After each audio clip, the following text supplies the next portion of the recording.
This is how to install the SONOS ROAM Wall Mount. Let's check what's included in the box. 1 wall mount, 2 wall screws, 2 wall anchors, 2 screw caps. Here are the tools you will need for this installation. Use the spirit level to check the wall mount's alignment. Mark the screw holes for drilling. These are the steps to drill on different wall types, from drywall, wood stud, to concrete.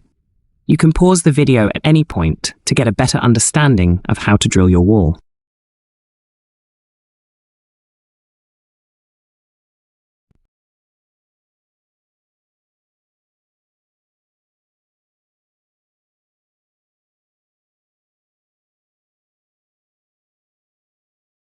Here's how to install the wall mount and the speaker. Secure the wall mount with the provided wall screws. Cover the screws with the provided screw caps. Install the speaker to the wall mount